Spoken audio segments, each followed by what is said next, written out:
السلام علیکم دوستو، welcome back to my YouTube channel. دوستو، آج کی کہانی ہمیں ہمارے ایک دوست نے بھیجی ہے، تو چلیے ان کی کہانی انہی کی زبانی سنتے ہیں۔ السلام علیکم حسین، یہ کہانی میری آپ بیتی ہے۔ میرا نام عبداللہ ہے، میں قصور کا رہنے والا ہوں۔ میں جب 5 سال کا تھا تو میں گھر کے قریب گراؤنڈ میں کھیلا کرتا تھا۔ وہ گراؤنڈ ویران تھا۔ کافی عرصے سے تو میرے دوستوں نے اور میں نے مل کے اس گراؤنڈ کو صحیح کیا اور ہم وہاں کرکٹ کھیلا کرتے تھے۔ تو ایک دن جب میں کھیل کر آیا تو ٹھیک مغرب کے بعد مجھے ڈر لگنا شروع ہو گیا۔ حالانکہ میں کبھی نہیں ڈرا تھا، تو میں نے اپنی والدہ کو بتایا تو انہوں نے قریبی مسجد میں سے مجھے دم کروایا تو میں بہتر ہو گیا۔ دن ایسے ہی گزرتے گئے، میں وہاں روزانہ کھیلنے جاتا تھا۔ پھر کچھ دنوں کے بعد میرے جسم میں درد ہونا شروع ہو گیا۔ میری ہڈیاں بہت درد کرتیں۔ پھر مجھے ڈاکٹر کے پاس بھی لے گئے۔ وہاں میرے ٹیسٹ ہوئے۔ رپورٹ میں ڈاکٹر نے کہا کہ ایسا کچھ بھی نہیں ہے۔ دوائیاں بھی دی مگر آرام نہیں آیا۔ پھر مجھے محسوس ہونے لگا کہ کوئی میرے پیچھے ٹھہرا ہے۔ میں جب پیچھے دیکھتا تو کچھ بھی نہیں ہوتا۔ ایک دن میں سویا ہوا تھا، رات کے تقریباً 12 بجے کا ٹائم ہوگا۔ میرے ساتھ والی چارپائی پر والدہ صاحبہ لیٹی تھی اور پیچھے کی طرف میری بھابھی ماں لیٹی تھی۔ میں نے اوپر کی طرف دیکھا تو مجھے میری بھابھی ماں کی شکل میں ایک عورت دکھائی دی۔ وہ مجھے ہی گھور رہی تھی۔ میں اس کو دیکھتا رہا۔ میں نے سوچا کہ بھابھی ماں تو لیٹی تھی، پھر اوپر کیا کرنے گئی؟ یہ خیال آتے ہی میں اٹھ کے بیٹھ گیا تو وہ عورت اچانک پیچھے ہو گئی۔ میں نے دیکھا تو بھابھی ماں لیٹی ہوئی تھی۔ میرے اندر خوف کی لہر دوڑ گئی۔ پھر ساری رات میں نے ڈر سے گزاری۔ صبح کو پھر میں نے والدہ صاحبہ کو بتایا تو انہوں نے پھر قریبی مسجد سے دم کروایا۔ پھر چند دن کے بعد رات کے تقریباً 8 بجے ہوں گے، سردیوں کی رات تھی اور ٹھنڈ بہت زیادہ تھی، تو میں کام کے لیے گھر سے باہر نکلا۔ ابھی چند قدم ہی وہ مشکل چلے تھے کہ پیچھے سے کسی کے چلنے کی آواز آئی۔ میں نے پیچھے دیکھا تو کوئی بھی نہیں تھا۔ میں پھر تھوڑا سا چلا تو پھر بھاری قدموں کی آواز آئی۔ قدموں کی آواز ایسی تھی کہ کوئی بہت ہی بھاری چیز زمین پر گری ہو۔ میں نے پھر پیچھے دیکھا تو کوئی بھی نہ تھا۔ پھر میرے دل میں خوف پیدا ہونے لگا۔ میں نے آیت الکرسی کا ورد شروع کیا تو قدموں کی آواز آنا بند ہو گئی۔ عید الفطر کا دن تھا تو ہم نماز عید کی تیاری کر رہے تھے تو کسی نے دروازہ کھٹکھٹایا۔ میں گیا تو ایک ملنگ بابا ٹھہرے تھے۔ میں نے ان کو پیسے دیے تو انہوں نے کہا میرا چائے پینے کا دل کر رہا ہے۔ میں پیسے نہیں لیتا۔ اس ملنگ بابا کو میں نے کبھی نہیں دیکھا تھا۔ خیر میں چائے لے کر آیا تو اس بابا نے مجھے میری باتیں بتانا شروع کی۔ وہ چائے کا گھونٹ پیتا، پھر میری بات کرتا۔ آخر میں جب اس بابے نے چائے پی لی تو اس نے کہا بیٹا، دنیا زور لگائے گی تجھے ذلیل کرنے کے لیے، پر کچھ کر نہ سکے گی۔ مجھے کہا جا پیالہ دے آ۔ میں پیالہ دے کر آیا تو وہاں کوئی بھی نہیں تھا۔ میں نے گلی میں بھی دیکھا، کوئی نہیں تھا وہاں۔ اس کی باتوں کی مجھے اس وقت سمجھ نہیں لگی، لیکن کچھ دن بعد میں نے دیکھا کہ جو بھی میرے خلاف باتیں کرتا ہے اس کا اپنا نقصان ہو جاتا ہے۔ ایک دن میرے بہت ہی قریبی دوست نے میرا دل دکھایا تو اگلے دن وہ بیمار ہو گیا اور کافی دنوں تک بیمار رہا۔ میرے جسم میں درد رہتا تھا، میری ہڈیاں درد کرتی تھی۔ میں نے کسی کو نہ بتایا۔ میری حالت قابل رحم ہو گئی تھی۔ میں دن میں ہر 3 گھنٹے کے بعد کھانا کھاتا تھا اور 3 روٹیاں کھانے کے بعد بھی بھوک نہیں مٹتی تھی۔ میں بہت موٹا ہو گیا تھا، مجھ سے چلنا بھی محال تھا کیونکہ ہڈیاں کمزور ہو گئی تھی۔ میں بہت روتا تھا اور دعا کرتا تھا کہ میرے اللہ کوئی سبب بنا۔ میں کرکٹ کھیلتا تھا۔ میں نے اپنے سکول کو بہت سے میچ جتوائے تھے، پر میری حالت اتنی خراب تھی کہ بیٹ تک نہیں گھما سکتا تھا، اور اوور میں جب بھی بال کرواتا تو بالکل نارمل سپیڈ سے بال جاتی کہ کیا بن گیا ہے میرا۔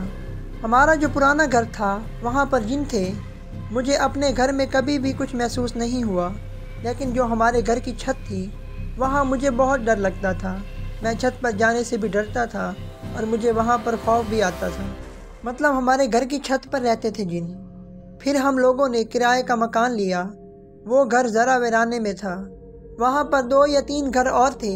ہمارے مکان بن رہے تھے، اس لیے ہمیں وہاں پر رہنا پڑا اور پرانا مکان ہم نے بنوانا تھا۔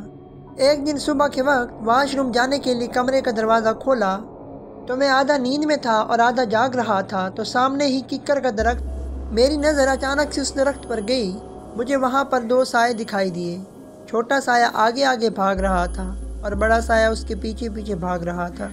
اس کی نظر جیسے ہی مجھ پر پڑی وہ چھوٹا سایہ بھاگتا ہوا رکا اور واپس ککر کے درخت کے پاس آیا اور آنکھوں سے اوجھل ہو گیا، اور بڑا سایہ بھی اس کے پیچھے تھا، وہ بھی درخت کے پاس آیا اور غائب ہو گیا۔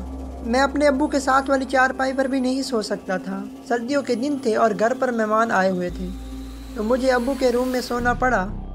رات کے تقریباً 12 بجے کا ٹائم ہوگا جب مجھے اچانک سے ایک ہاتھ دکھائی دیا۔ اس ہاتھ کے اوپر کھال نہیں تھی۔ میری اچانک سے پھر آنکھ کھل گئی اور میں خوف کی وجہ سے ساری رات نہیں سو سکا۔ میرے ابو جان کو بھی جن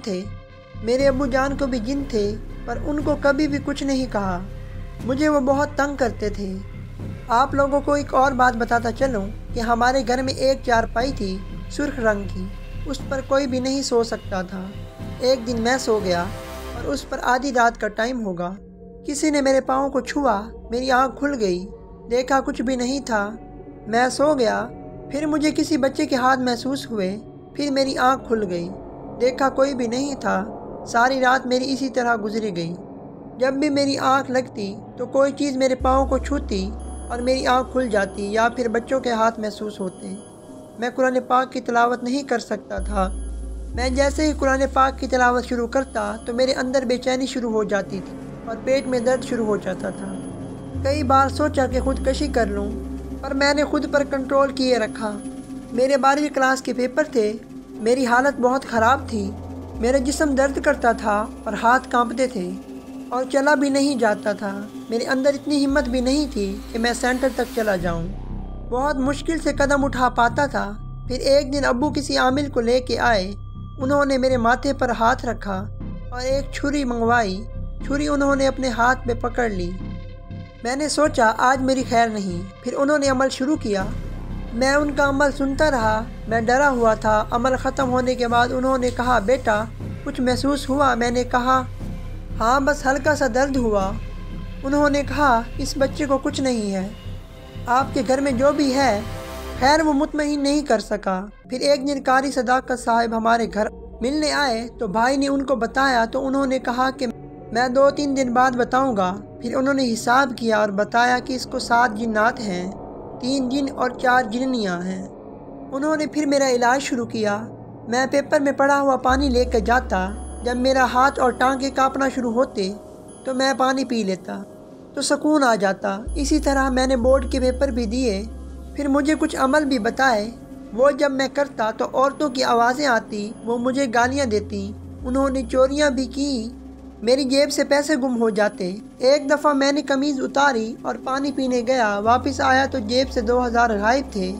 میں نے شور مچا دیا تو سب گھر والے ڈھونڈنے لگے، تو 500 روپے چھوٹے بھائی کو فریج کے پیچھے سے ملے۔